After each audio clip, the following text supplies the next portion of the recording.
শুটকি ভুনা খেতে আমার বরাবরই খুবই পছন্দ। আসসালামু আলাইকুম এভরিওয়ান, আশা করি সবাই খুবই ভালো আছেন। যে যেখান থেকে আমার ভিডিওটা দেখছেন সবাইকে আমার নতুন ভিডিওতে আমন্ত্রণ জানাচ্ছি। বাই দ্য ওয়ে, আজকের রেসিপি আলু দিয়ে শুটকি ভুনা।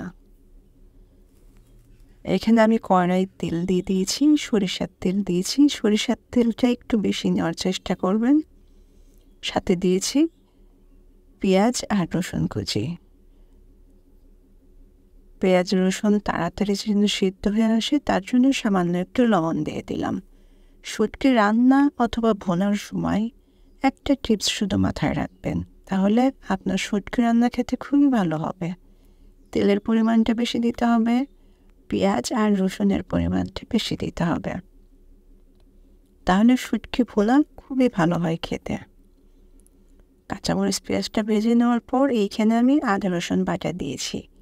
আদা রসুন বাটাটা তেলের মধ্যে ভালো করে ভেজে নেব যেন কাঁচা গন্ধটা দূর হয়ে যায়।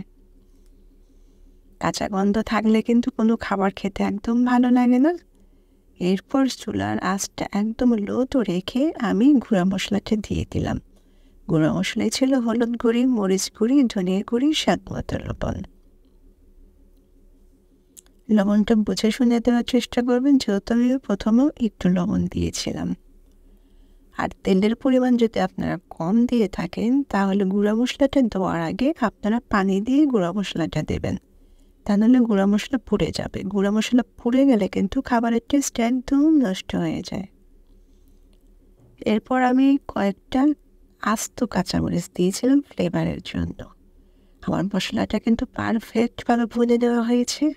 এরপর আমি একটা আলু কিউব করে কেটে দিয়েছিলাম।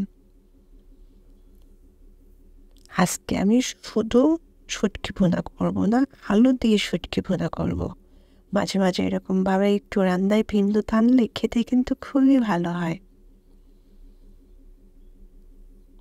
আলুটা কিছুটা সময় ভুনে নেওয়ার পর আমি শুটকি দিয়ে দিলাম। এই শুটকিটা অবশ্যই গরম পানি দিয়ে ধুয়ে পরিষ্কার করে তারপর রান্না করবেন।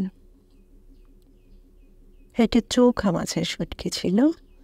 আমি মাছ খুব একটা চিনি না, তবে বাজার থেকে আনার সময় ওনাকে জিজ্ঞেস করেছিলাম। এই মাছের শুটকিটা খেতেও খুব ভালো লাগে। তবে আমার সব থেকে প্রিয় শুটকি হলো লইট্টে শুটকি, যেটা আমার ভীষণ পছন্দ।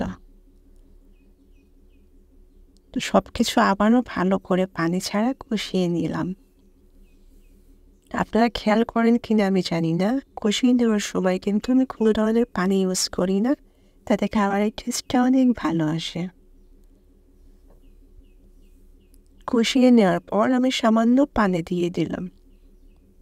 যেহেতু এটা ভুনা হবে, গ্রেভি থাকবে না, তার জন্য পানিটা অল্প দিয়েছি। আপনারা যদি একটু গ্রেভি খেতে চান তাহলে পানিটা একটু বাড়িয়ে দিতে পারেন।